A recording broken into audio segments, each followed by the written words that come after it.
বিসমিল্লাহির রহমানির রহিম। ইউ পাঠশালা একাডেমিতে সকলকে স্বাগতম। আমরা এখন পঞ্চম শ্রেণীর বাংলাদেশ ও বিশ্ব পরিচয়ের চতুর্থ অধ্যায় আমাদের স্মরণীয় নেতার দ্বিতীয় পর্ব শুরু করতে যাচ্ছি। আমরা প্রথম পর্বে একে ফজলুল হক এবং মৌলানা আব্দুল হামিদ খান ভাসানী সম্পর্কে জেনেছি। আমরা এখন জানব হোসেন শহীদ সোহরাওয়ার্দী এবং শেখ মুজিবুর রহমান সম্পর্কে। তাহলে শুরু করতে যাচ্ছি। ৩ নম্বর, হোসেন শহীদ সোহরাওয়ার্দী। হোসেন শহীদ সোহরাওয়ার্দী অবিভক্ত বাংলার একজন প্রতিভাবান রাজনীতিবিদ ছিলেন। তিনি 1892 সালে ভারতের পশ্চিমবঙ্গের মেদিনীপুর জেলার একটি সম্ভ্রান্ত পরিবারে জন্মগ্রহণ করেন। সোহরাওয়ার্দী অক্সফোর্ড বিশ্ববিদ্যালয় থেকে বিএসসি সম্মান ও বিসিএল ডিগ্রি লাভ করেন এবং পরে ব্যারিস্টার অ্যাট ল ডিগ্রি অর্জন করেন। তাহলে উনি এই ডিগ্রিগুলি অর্জন করেছেন কোথা থেকে? অক্সফোর্ড বিশ্ববিদ্যালয় থেকে। অক্সফোর্ড বিশ্ববিদ্যালয় হচ্ছে পৃথিবীর অত্যন্ত বিখ্যাত একটি বিশ্ববিদ্যালয়, যেটি ইংল্যান্ডে অবস্থিত। এই হলো অক্সফোর্ড বিশ্ববিদ্যালয়। 1920 সালে ইংল্যান্ড থেকে ভারতে ফিরে তিনি আইনজীবী হিসাবে কাজ শুরু করেন। অর্থাৎ অক্সফোর্ড বিশ্ববিদ্যালয়ের লেখাপড়ার পাঠ শেষ করে তিনি ভারতে চলে আসেন এবং আইনজীবী বা উকিল হিসেবে তার কাজ শুরু করেন। সোহরাওয়ার্দী ছিলেন একজন দক্ষ রাজনৈতিক সংগঠক। তিনি কলকাতা খিলাফত কমিটির সাধারণ সম্পাদক নির্বাচিত হন। তিনি স্বল্প সময়ের মধ্যে নাবিক, রেল কর্মচারী, পাটকল ও সুতাকল কর্মচারী, রিক্সা চালক, গাড়ি চালক প্রভৃতি মেহনতি মানুষের জন্য প্রায় 36টি ট্রেড ইউনিয়ন সংগঠন গড়ে তোলেন। 36টি তিনি বিভিন্ন যারা পেশাজীবী লোক আছে, যা কেউ শ্রমিক, কেউ রেল কর্মচারী, কেউ পাটকল কর্মচারী, কেউ নাবিক, কেউ রিক্সা চালক, এই ধরনের 36টি ট্রেড ইউনিয়ন তিনি গড়ে তোলেন। ট্রেড ইউনিয়ন হলো শ্রমিকদের দ্বারা গঠিত একটি আইন স্বীকৃত সংগঠন। অর্থাৎ ট্রেড ইউনিয়নটা শ্রমিকরাই গঠন করে। এই ট্রেড ইউনিয়নের মাধ্যমে একজন শ্রমিকের যে ন্যায্য মজুরি, তার যে অধিকার আছে, তার যে ন্যায্য দাবিগুলো আছে, এই দাবিগুলো পূরণ করা হয়। তিনি কলকাতা কর্পোরেশনের ডেপুটি মেয়র এবং ডেপুটি মেয়র আসলে আমরা যেমন বলি না, সিটি কর্পোরেশন যে আছে বাংলাদেশে, এই সিটি কর্পোরেশনটাই কলকাতা হচ্ছে কলকাতা কর্পোরেশন। যেমন সিটি কর্পোরেশন বাংলাদেশে যেরকম সিটি কর্পোরেশনের মেয়র হয়, তেমনি কলকাতা কর্পোরেশনেরও মেয়র হয়। সেই কলকাতা কর্পোরেশনের ডেপুটি মেয়র তিনি ছিলেন একসময়। বাংলা প্রাদেশিক সরকারের শ্রমমন্ত্রী, সরবরাহ মন্ত্রী, প্রধানমন্ত্রী এবং পাকিস্তানের প্রধানমন্ত্রী ছিলেন। জনগণের অধিকার প্রতিষ্ঠার জন্য তিনি আজীবন সংগ্রাম করেছেন। জনগণের যেগুলো অধিকার, সেগুলো যেন জনগণ আদায় করতে পারে, সেজন্য তিনি আজীবন সংগ্রাম করেছিলেন। তিনি মুসলিম লীগেরও গুরুত্বপূর্ণ নেতা ছিলেন। মুসলিম লীগ একটি রাজনৈতিক দল, এই রাজনৈতিক দলেরও তিনি একজন গুরুত্বপূর্ণ নেতা ছিলেন। হিন্দু মুসলিমদের মিলন ও সংহতি রক্ষায় তিনি সংকল্পবদ্ধ ছিলেন। হিন্দু এবং মুসলমানদের মধ্যেকার যে একটা মিলন, একতাবদ্ধ বা সংঘবদ্ধভাবে বা সমন্বিতভাবে থাকাটাই হচ্ছে সংহতি। পাকিস্তান সৃষ্টির পর 1954 সালের নির্বাচনে যুক্তফ্রন্টের কাছে মুসলিম লীগ পরাজিত হয়। যুক্তফ্রন্ট হচ্ছে 1954 সালের নির্বাচন হয়। সেই নির্বাচনে মুসলিম লীগ যে ছিল, সেই মুসলিম লীগ যে দলটা আছে, সেই দলকে পরাজিত করার জন্য, দলকে হারানোর জন্য অন্যান্য সমস্ত বিরোধী দল একজোট হয়ে একটি দল গঠন করে। এই একজোট হয়ে যে দলটা গঠন করে, সেটার নামই হচ্ছে যুক্তফ্রন্ট। এই যুক্তফ্রন্ট গঠনে হোসেন শহীদ সোহরাওয়ার্দী প্রধান ভূমিকা পালন করেন। যুক্তফ্রন্ট মন্ত্রিসভা বাতিল হয়ে পাকিস্তানে একটি তত্ত্বাবধায়ক সরকার গঠিত হয়। যুক্তফ্রন্ট যখন 54 সালের নির্বাচনে জিতে যাওয়ার পরে কিন্তু সেই সরকারটাকে বেশি দিন টিকতে দেওয়া হয়নি। এই সরকারটাকে ভেঙে দেওয়া হয়। তখন কিন্তু একটি তত্ত্বাবধায়ক সরকার গঠন করা হয়। তত্ত্বাবধায়ক সরকার ব্যবস্থা হচ্ছে একটি নির্দলীয়, নিরপেক্ষ ও অস্থায়ী সরকার ব্যবস্থা, যেটি 90 দিনের জন্য স্থায়ী হয়। এদের কাজ হচ্ছে একটি সুষ্ঠু নির্বাচন দেওয়া। এই সরকারে সোহরাওয়ার্দী কেন্দ্রীয় আইনমন্ত্রী হিসাবে দায়িত্ব পালন করেন। কোন সরকারে? এই তত্ত্বাবধায়ক সরকারে। তৎকালীন পাকিস্তানের সকল জাতি ও সকল ধর্মের মানুষের অধিকার রক্ষার জন্য তিনি কাজ করেছেন। সকল জাতি ধর্মের মানুষ যেন তাদের অধিকার জন্য, ন্যায্য অধিকার জন্য পায়, তার জন্য তিনি কাজ করেছিলেন। ব্যক্তিগত সুনাম ও সুখ্যাতির জন্য তিনি কখনো লালায়িত ছিলেন না। অর্থাৎ তিনি নিজের সুনাম, নিজের ভালো, নিজের স্বার্থের জন্য তিনি কখনো কাজ করেননি। তিনি কাজ করেছেন সবসময় দেশের জন্য। দলীয় সংহতি ও ঐক্য বজায় রাখতে তিনি সদা তৎপর থাকতেন। অর্থাৎ যে দলে তিনি কাজ করতেন সেই দলের সবার মধ্যেকার জন্য একটা ঐক্য থাকে, একটা যেন সুন্দর পারস্পরিক সমঝোতা থাকে, তার জন্য তিনি সদা তৎপর থাকতেন। ১৯৬৩ সালে ৫ই ডিসেম্বর বৈরুতের একটি হোটেল কক্ষে গণতন্ত্রের এই অতন্দ্র প্রহরী মৃত্যুবরণ করেন। বৈরুত হচ্ছে এশিয়ার পশ্চিমাঞ্চলে অবস্থিত লেবানন প্রজাতন্ত্রের রাজধানী, অর্থাৎ লেবানন নামে যে একটি দেশ আছে, সেই দেশের রাজধানী হচ্ছে বৈরুত। এখানে কিছু প্রশ্ন দেওয়া আছে, আমরা উপরে যা যা পড়লাম তার ভিত্তিতেই এখানে কিছু প্রশ্ন আছে। হোসেন শহীদ সোহরাওয়ার্দী কত সালে কোথায় জন্মগ্রহণ করেন আমরা একটু আগে পড়লাম, তোমরা একটু এগুলা দেখে নিও। এরপর আছে হোসেন শহীদ সোহরাওয়ার্দীর জীবনী থেকে নিচের বিষয়ে তথ্য সন্নিবেশ করি, অর্থাৎ তার জীবনে যে সমস্ত তথ্য আছে সেগুলো আমরা এখানে লিখবো। তার শিক্ষা জীবন সম্পর্কে লিখবো, তার কর্মজীবন সম্পর্কে লিখবো, তার রাজনীতি সম্পর্কে লিখবো। এখানে আছে হোসেন শহীদ সোহরাওয়ার্দীর রাজনৈতিক জীবনের উল্লেখযোগ্য ঘটনাসমূহের তালিকা তৈরি করতে বলছে এখানে। শুধুমাত্র রাজনৈতিক জীবন, তিনি রাজনীতি যে তিনি করেছিলেন, সে রাজনীতি তিনি কোথায় কি করেছিলেন, কবে কখন কোথায় কি করেছিলেন, তার এখানে দেওয়া আছে। আমরা যা উপরে পড়ে আসছি কিন্তু এগুলো সব। এরপরে আসি শেখ মুজিবুর রহমান। শেখ মুজিবুর রহমান ১৯২০ সালের ১৭ই মার্চ তৎকালীন ফরিদপুর জেলার গোপালগঞ্জ মহকুমার টুঙ্গিপাড়া গ্রামে জন্মগ্রহণ করেন। মহকুমা বলা হয়েছে, গোপালগঞ্জকে বর্তমানে কিন্তু জেলা বলা হয়, তাই না? গোপালগঞ্জ বর্তমানে জেলা, কিন্তু আগে ছিল এটি মহকুমা। মহকুমা হচ্ছে জেলার চেয়ে ছোট কিন্তু থানার চেয়ে বড়। জেলার চেয়ে ছোট কিন্তু থানার চেয়ে বড়, এটা হচ্ছে মহকুমা। আগে গোপালগঞ্জ মহকুমা কিন্তু ফরিদপুর জেলার আন্ডারে ছিল, তো ফরিদপুর জেলার ভিতরেই কিন্তু গোপালগঞ্জ ছিল। টুঙ্গিপাড়া গ্রামে জন্মগ্রহণ করেন। তিনি স্থানীয় সীমাডাঙ্গা স্কুলে প্রাথমিক শিক্ষা লাভ করেন। ১৯৪২ সালে তিনি গোপালগঞ্জ মিশনারি স্কুল থেকে মেট্রিক পাশ করে ১৯৪৪ সালে কলকাতার ইসলামিয়া কলেজ থেকে আইএ এবং ১৯৪৭ সালে বিএ পাশ করেন। এখানে তার শিক্ষা জীবন সম্পর্কে বলা হলো, তিনি কবে কোথায় কখন কি কি পড়েছেন, কি পাশ করেছেন। কোথায় বলা হয়েছে তিনি গোপালগঞ্জে মিশনারি থেকে মেট্রিক পাশ করেন। মিশনারি স্কুল হচ্ছে মূলত খ্রিস্টান মিশনারিদের দ্বারা প্রতিষ্ঠিত ও পরিচালিত শিক্ষা প্রতিষ্ঠান। এরপর আছে তিনি কিশোর বয়স থেকে রাজনীতি সচেতন ছিলেন। ছাত্র অবস্থায় পাকিস্তান প্রতিষ্ঠার আন্দোলনে সক্রিয় অংশগ্রহণ করেন।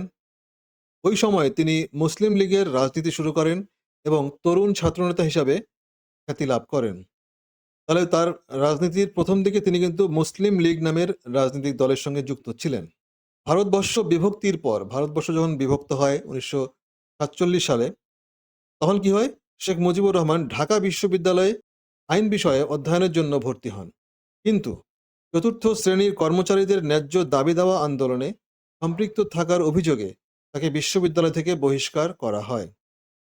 এই ইউনিভার্সিটিতে পড়া অবস্থায় চতুর্থ শ্রেণীর যে কর্মচারীরা আছে তাদের যে দাবি দেওয়া আছে সেই দাবি দেওয়াগুলো আদায় করার জন্য তিনি আন্দোলন করেছিলেন। এই আন্দোলনটা করার কারণে তাকে বিশ্ববিদ্যালয় থেকে বের করে দেওয়া হয়। তিনি পাকিস্তান সরকারের শোষণ ও নিপীড়নের বিরুদ্ধে আন্দোলন করেন, ফলে তাকে অনেকবার কারাবরণ করতে হয়।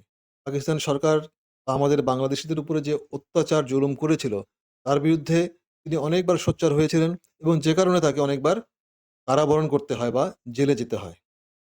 শেখ মুজিবুর রহমান ১৯৬৬ সালের পূর্ব পাকিস্তানের মানুষের কল্যাণের জন্য ৬ দফা দাবি পেশ করেন। ৬ দফা দাবি হচ্ছে ১৯৬৬ সালে তিনি সরকারের কাছে ৬টা দাবি পেশ করেন।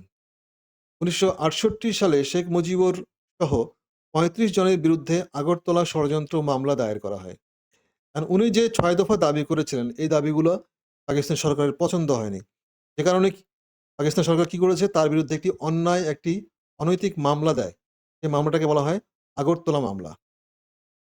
এই বলা আছে এখানে বলা আছে যে পাকিস্তান সরকার বঙ্গবন্ধুর বিরুদ্ধে একটি রাষ্ট্রদ্রোহিতার মামলা দেয়। এই রাষ্ট্রদ্রোহিতার মামলাকেই বলা হয় আগরতলা ষড়যন্ত্র মামলা। এর প্রতিবাদে সমগ্র জাতি ঐক্যবদ্ধ হয়ে গণ আন্দোলন গড়ে তোলে। অর্থাৎ শেখ মুজিবুর সহ ৩৫ জনকে যে গ্রেপ্তার করা হয়, তাদেরকে যে জেলে দেওয়া হয়, তার প্রতিবাদেই কিন্তু একটা গণ আন্দোলন তৈরি হয়। আন্দোলনের মুখে আইয়ুব সরকার মামলাটি প্রত্যাহার করে নেন। এই আন্দোলনের কারণে তখনকার যে আইয়ুব সরকার যে ছিল, আগরতলা মামলাটি প্রত্যাহার করে নেয় বা মামলাটি উঠিয়ে নেয়। শেখ মুজিবুর রহমান ১৯৬৯ সালের 22শে ফেব্রুয়ারি নিঃশর্তে মুক্তি লাভ করেন। পরদিন 23শে ফেব্রুয়ারি তাকে বঙ্গবন্ধু উপাধি দেওয়া হয়। অর্থাৎ জেল থেকে যেদিন তিনি বের হলেন, বের হওয়ার পরের দিনই তাকে বঙ্গবন্ধু উপাধি দেওয়া হয়। 1970 সালে পাকিস্তানের প্রথম সাধারণ নির্বাচনে তার নেতৃত্বে আওয়ামী লীগ জয়লাভ করে। পরবর্তীতে কি হয়, 1970 সালে একটি ভোট হয়, একটা নির্বাচন হয়। সেই ভোটে বা সেই নির্বাচনে আওয়ামী লীগ সরকার কিন্তু ক্ষমতা লাভ করে। কিন্তু পাকিস্তানি শাসক গোষ্ঠী পাকিস্তানি শাসক গোষ্ঠী তার নেতৃত্বে সরকার গঠন করতে না দেওয়ার ষড়যন্ত্রে লিপ্ত হয়। আওয়ামী লীগ ভোটে জিতলেও আওয়ামী লীগকে কিন্তু সরকার গঠন করতে দেওয়া হয়নি। ফলে তিনি পূর্ব পাকিস্তানে সর্বাত্মক অসহযোগ আন্দোলনের ডাক দেন। যেহেতু সরকার গঠন করতে দেওয়া হয়নি, এজন্য বঙ্গবন্ধু কি করে অসহযোগ আন্দোলনের ডাক দেয়। অসহযোগ আন্দোলন হচ্ছে সহযোগিতা না করা। মানে পাকিস্তান যে সরকারটা তখন ছিল, সেই সরকারকে কোনো প্রকার সহযোগিতা না করা। 1971 সালের 7ই মার্চ তিনি ঐতিহাসিক ভাষণ দেন। আমরা সবাই জানি 7ই মার্চের ভাষণ। এতে পূর্ব বাংলার সাধারণ মানুষ স্বাধীনতার জন্য উজ্জীবিত হন। এই ভাষণের পরেই কিন্তু সাধারণ মানুষের মধ্যে স্বাধীনতার লাভের একটা আকাঙ্ক্ষা তৈরি হয়। 1971 সালের 26শে মার্চ মুক্তিযুদ্ধ শুরু হলে তাকে পাকিস্তানি সেনাবাহিনী আটক করে পাকিস্তানে কারাবন্দী করে রাখে। বাংলাদেশ স্বাধীন হলে তিনি নিজ দেশে ফিরে আসেন। স্বাধীন বাংলাদেশে তিনি প্রধানমন্ত্রী ও রাষ্ট্রপতি হিসাবে দায়িত্ব পালন করেন। অর্থাৎ তিনি পাকিস্তান থেকে যখন বাংলাদেশে ফিরে আসেন, তখন তাকে প্রধানমন্ত্রী করা হয় এবং পরবর্তীতে রাষ্ট্রপতিও করা হয়। 1975 সালে 15ই আগস্ট পরিবারের সদস্যবর্গ সহ তাকে নির্মমভাবে হত্যা করা হয়। 1975 সালে 15 আগস্টে তার সমস্ত পরিবার সহ তাকে নির্মমভাবে হত্যা করা হয়। এরপরে আপনার প্রশ্নে আসি। বলা হয়েছে শেখ মুজিবুর রহমান কত সালে এবং কোথায় জন্মগ্রহণ করেছেন। আমরা উপরে পড়ে আসছি এগুলো সব, তোমরা এগুলো দেখে নিও। এরপরে আছে উপরের অনুচ্ছেদটুকু পড়ে আমাদের স্বাধীনতা ও মুক্তি সংগ্রামে তার অবদানগুলোর তালিকা প্রস্তুত করি। অর্থাৎ শেখ মুজিবুর রহমানের কি কি অবদান আছে এই দেশের জন্য, তাই লিখতে বলেছে এখানে, তো দেখে নিও। শেখ মুজিবুর রহমানের জীবনী থেকে নিচের বিষয়ে তথ্য সন্নিবেশ করি। অর্থাৎ শেখ মুজিবুর রহমানের শিক্ষা জীবন এবং তার রাজনীতির যে জীবন আছে তা লিখতে হবে এখানে। অনুশীলনী, এখানে একটা এমসিকিউ বা টিক চিহ্নের প্রশ্ন করা আছে। সঠিক উত্তরের পাশে টিক চিহ্ন দাও। অবিভক্ত বাংলার প্রথম নির্বাচিত প্রধানমন্ত্রী কে ছিলেন, আমরা পড়ে আসছিলাম। একদম এই অধ্যায়ের প্রথমেই ছিল একে ফজলুল হক, তোমরা দেখে নিও। মাওলানা আব্দুল হামিদ খান ভাসানী কি হিসাবে পরিচিত ছিলেন? আব্দুল হামিদ খান ভাসানীর যে পর্বটা আছে সেখানে লেখা আছে তাকে মজলুম জননেতা বলা হতো। সঠিক শব্দ বসিয়ে শূন্যস্থান পূরণ করি। ঋণের অত্যাচার থেকে কাদের বাঁচানোর জন্য ঋণ সালিসি বোর্ড গঠন করা হয়? কৃষকদের বাঁচানোর জন্য। এটা কে করেছিলেন? এটা বাংলা একে ফজলুল হক করেছিলেন, তুমি নিশ্চয়ই পড়েছ। মাওলানা আব্দুল হামিদ খান ভাসানী ভাষণ চড়ে কৃষকদের জন্য ড্যাশ ভিত্তিতে একটি বাঁধ নির্মাণ করেন। কিসের ভিত্তিতে? স্বেচ্ছাশ্রমের ভিত্তিতে, অর্থাৎ কোনো প্রকার টাকা পয়সা না নিয়ে একদম সম্পূর্ণ ফ্রিতে তিনি এই বাঁধ নির্মাণ করেন। হোসেন শহীদ সোহরাওয়ার্দী ড্যাশ গঠনে প্রধান ভূমিকা পালন করে। কি গঠনে? যুক্ত ফ্রন্ট গঠন। আমরা একটু আগে পড়েছিলাম যে 1954 সালে যে নির্বাচন হয়েছিল, সেই নির্বাচনে মুসলিম লীগকে হারানোর জন্য অন্যান্য যে সমস্ত বিরোধী দল ছিল তারা সবাই এক হয়ে যুক্ত ফ্রন্ট গঠন করেছিল। এই যুক্ত ফ্রন্ট গঠনে হোসেন শহীদ সোহরাওয়ার্দী প্রধান ভূমিকা পালন করেন। এরপর আসি ডান বাম। একে ফজলুল হক তিনি ছিলেন কি? বাংলার বাঘ। আব্দুল হামিদ খান ভাসানী তিনি ছিলেন কি? মজলুম জননেতা। হোসেন শহীদ সোহরাওয়ার্দী তিনি কি করেছিলেন? শ্রমিক নেতা, ট্রেড ইউনিয়ন গঠন। আমরা নিশ্চয়ই মনে আছে আমাদের যে উনি 36টা ট্রেড ইউনিয়ন গঠন করেছিলেন। শেখ মুজিবুর রহমান তিনি হলেন বঙ্গবন্ধু। এখানে সংক্ষিপ্ত প্রশ্নের উত্তর দেওয়া আছে। ঋণ সালিসি বোর্ড কেন গঠন করা হয়? উত্তর এখানে দেওয়া আছে, তোমরা দেখে নিও। মাওলানা আব্দুল হামিদ খান ভাসানী উপাধি দেওয়া হয়। মাওলানা আব্দুল হামিদ খানকে কেন ভাসানী উপাধি দেওয়া হয়? আমরা উপরে পড়ে আসছি, আবার দেখে নিও এগুলো। এখন আছে বড় প্রশ্ন, মানে বর্ণনামূলক প্রশ্ন। ইতিহাসে স্মরণীয় নেতাদের জীবনী থেকে কি কি আদর্শ গ্রহণ করতে পারো তা বর্ণনা করো। আমরা যে উপরে যে 4 জন স্মরণীয় নেতাদের জীবনী পড়লাম, তাদের জীবন থেকে আমরা কি, কি আদর্শ গ্রহণ করতে পারি? তাদের জীবনে তারা যে সমস্ত কাজ করেছেন, যে সমস্ত মহৎ কাজ করেছেন, সেই মহৎ কাজগুলো থেকে আমরা কি শিক্ষা নিতে পারি? কি আদর্শ গ্রহণ করতে পারি? সেই বিষয়ে তোমাকে এখানে লিখতে বলেছে। তো আজকে এই পর্যন্তই। আশা করি তোমরা এই অধ্যায় থেকে উপকৃত হয়েছ। ধন্যবাদ।